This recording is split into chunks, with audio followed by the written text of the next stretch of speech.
खरी कसौटी news channel के दर्शकों को केसी बिश्नोई का नमस्कार। खरी कसौटी में आज दिखाएंगे कि मथुरा जेल में कैदियों को किस तरह से साबुन और मास्क बनाने की ट्रेनिंग दी गई।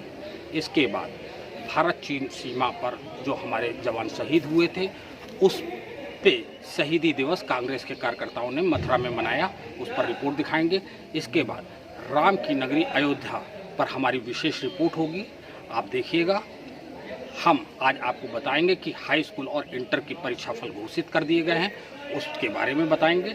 इसके बाद हम चर्चा करेंगे कि एक 8 साल की बच्ची के साथ जिस तरह से दुष्कर्म किया गया, बरेली की ये बच्ची थी 8 साल की, इसके बारे में करेंगे चर्चा। लेकिन सबसे पहले देखिए मथुरा में जो कैदियों को साबुन बनाने की ट्रेनिंग दी गई, इसकी रिपोर्ट।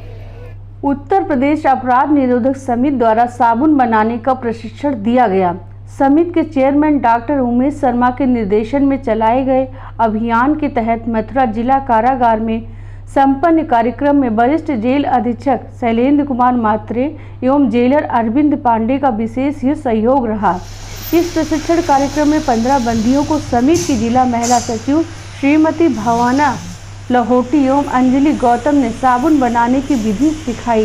इस कार्यक्रम के विषय में बात करते हुए उत्तर प्रदेश अपराध निरोधक समिति के मीडिया प्रभारी कपिल देव शर्मा ने बताया कि जेल में बंद कैदियों के हितों को ध्यान में रखते हुए और उनके पुनरुत्थान हेतु समिति समय समय पर विभिन्न कार्यक्रम चलाती है।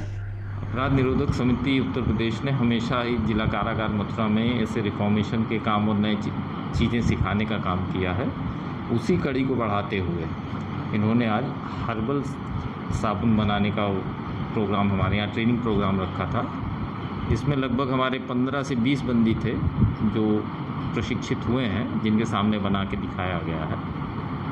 हर्बल साबुन जो बने हैं उसमें एलोवेरा है, इसमें एलोवेरा के साबुन बने हैं, हल्दी का साबुन बना है, हल्दी एंड चंदन, और हाँ डेटॉल का साबुन। हमने मेन हमारा फोकस डेटॉल साबुन पे था कि इस कोरोना के संक्रमण को रोकने के लिए हर बंदी को कम से कम हम एक डेटॉल साबुन दे सकें, सस्ता बन पाए, इसी क्रम में ट्रेनिंग प्रोग्राम कराया गया था। तो सर जेल में बनाने के साथ साथ बाहर भी सप्लाई की जाएगी कि साबुनों की? अभी सर्वप्रथम तो हम अपनी जेल पे ही फोकस करेंगे कि डेटॉल साबुन हम हर बंदी को हर महीने कम से कम एक दे सकें। इसके बाद फिर आगे जैसा होता है ऑर्डर्स मिलते हैं और हमारे पास भी अगर मैन पावर रहता है तो बिल्कुल सप्लाई की जाएगी। सर निःशुल्क उपलब्ध कराए जाएंगे बंदियों को साबुन जो बनाए जाते हैं? जी, बंदियों को बिल्कुल निःशुल्क उपलब्ध कराएंगे। जिला कारागार मथुरा में आए हैं। उत्तर प्रदेश अपराध निरोधक समिति की पूरी टीम आई है। इसमें महिला जिला सचिव श्रीमती भावना लाहोटी, उनके साथ अंजलि गौतम और मेरे साथ मुकुल शर्मा और गिरधर पचौरी जी यहाँ उपस्थित हैं। आज यहाँ पर जैसा कि हम सबको पता है कि कोरोना का इतना भयंकर प्रचंड रूप भारत में हो चुका है, तो ये हम मथुरा के लोगों की बड़ा गुड लक है कि जैसे मथुरा जेल में जो परमानेंट जेल है उसमें कोई भी कोरोना पॉजिटिव नहीं है। आपको दिखा रहे हैं कि शहीदी दिवस कांग्रेस के कार्यकर्ताओं ने मनाया। कल मथुरा में कांग्रेस कमेटी द्वारा भारत चीन सीमा पर शहीद हुए शहीदों को याद करते हुए स्मृति दिवस के रूप में मनाया गया। शर्मा एडवोकेट, अध्यक्ष महानगर कांग्रेस कमेटी मथुरा। आज हमारी कांग्रेस पार्टी की कार्य समिति ने कल जो है एक ये फैसला लिया कि पूरे देश में और शहीद सलाम दिवस के रूप में मनाया जाएगा। जो चीन की सीमा पर निहत्थे और हमारे सैनिक जो चाइना के सैनिकों ने मार दिए थे धोखे से, उनके लिए ये शहीद सलाम दिवस का हम लोगों ने आज इनको सलामी दे करके मनाया है। सब पूरी कांग्रेस इस बात के लिए प्रतिबद्ध है कि जो जिनकी वजह से देश की सुरक्षा हो रही है, जो देश की हमारे की रक्षा करते हैं, उनका सम्मान सबसे पहले और सर्वोपरि है। और इसी के साथ हम ये मांग करते हैं अपने मोदी सरकार से कि जो हमारी चीन ने हमारी ज़मीन पर जो कब्जा कर रखा है, वो कब्जा तत्काल वो रिहा। और आपके चैनल के माध्यम से बता देना चाहते हैं कि आज पूरे उत्तर प्रदेश में कांग्रेस पार्टी ने जो शहीद हमारे सैनिक भाई हुए हैं, उनके शहादत के रूप में आज सलाम दिवस, जो कि भगत सिंह की प्रतिमा के नीचे हमारे सभी कांग्रेस के कार्यकर्ताओं और नेताओं ने उनको सलाम दिवस के रूप में मनाया है। राम की नगरी अयोध्या पर एक रिपोर्ट। अयोध्या पवित्र नदी सरजू के तट पर बसा हुआ प्राचीन धार्मिक नगर है। इस नगर को मनु ने बसाया और इसे अयोध्या का नाम दिया। इसे कौशल देश भी कहा जाता है। अयोध्या सूर्यवंशी रघुवंशी राजाओं का राज्य हुआ करता था।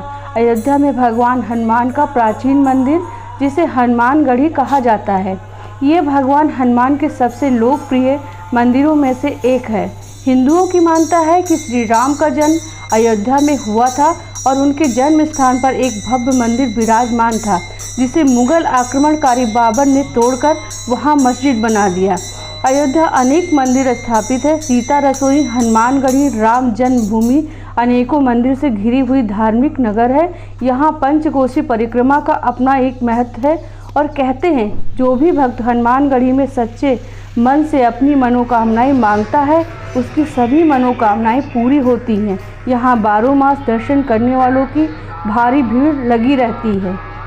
मैं सरोज त्रिवेदी, खरी कसौटी न्यूज़ चैनल के लिए। यहाँ के देखभाल करने के लिए राम जी ने हनुमान जी को ही, जब राम जी के साथ हजारों लोग आए थे, कोई कहीं से कोई कहीं से, जब राम जी वन यात्रा के लिए गए थे तो संतों को हृदय के आनंद देने के लिए यहाँ से गए थे। और एक तो नियम बन गया कि कैकेयी के माध्यम से, कैकेयी के माध्यम से तो कुछ नहीं हुआ, जो भी हुआ सब राम जी की ही कृपा से हुआ। जी ने सोचे कि हमारे साथ ये लोग आए काफ़ी दिन हो गया है, इन लोग को मन नहीं लग रहा है, तो इन लोग को अच्छा है कि अब अपने घर जाए और घर जा कर के ही हमारा याद करेंगे, तो हो सकता है कि इन लोग के अंदर जो भी कमियां हैं वो कमियां घर जाने के बाद पूर्ण हो जाए। तो वही कहें कि अब गृह जा हो सका सब बजव सदा दृढ़ नियम, हमेशा दृढ़ता पूर्वक अपने विश्वास करके ही हमारा नाम को भजो, वहीं से तुम्हारा कल्याण हो जाएगा। अब अयोध्या में रह करके भी तुम्हारे मन में अनेक प्रकार के भ्रांतियाँ चल रहा हो और फिर भी कल्याण की भावना जागृत हो तो कहाँ हो पाएगा, नहीं ना हो पाता है। इसलिए जब कल्याण चाहता है व्यक्ति तो अपने मन को हर प्रकार से उसको अपने वशीभूत करना पड़ता है कि मन हमारा कैसे, मन तो चंचल है, अगर ये काम कर रहे हैं तो उसी समय क्षण भर में दूसरा काम आपको याद आ जाएगा, तो दूसरा काम याद आ जाएगा। मेरा ना फेसबुक पे चले जाएंगे, सब लोग पकड़े जाएंगे। वहाँ पे बहुत है और यहाँ हर जगह घूम आइए। और यहाँ सरजू के स्थान के लिए आदमी जो आता है, यहाँ जब आता है तो उसकी मानता पूरा होता है। यहाँ पर दशरथ जी का राजमहल है। अच्छा, दशरथ जी का राजमहल है। और यहाँ पर जो है चारों भाई चारों महारानियाँ जो है बाल रूप में स्थापित है, विराजमान है सिंहासन पर। चारों भाई थोड़ा तेज बोलिए। चारों भाई चारों महारानियाँ जो है बाल रूप में सिंहासन पर विराजमान है।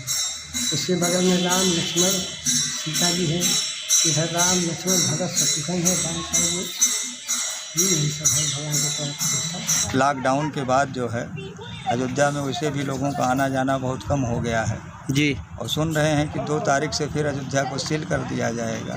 अच्छा, ऐसा सुनने में आ रहा है? ऐसा सुनने में आ रहा है, जिससे कि ऐसे भी आज भी जब यहाँ पर लोग पर्यटकों के द्वारा ही लोगों की रोजी रोटी चलती है जी, आ भी रहे हैं, तो स्नान नहीं पहले तो करने को पाते थे, अब तो थोड़ा बहुत छूट मिला है जी।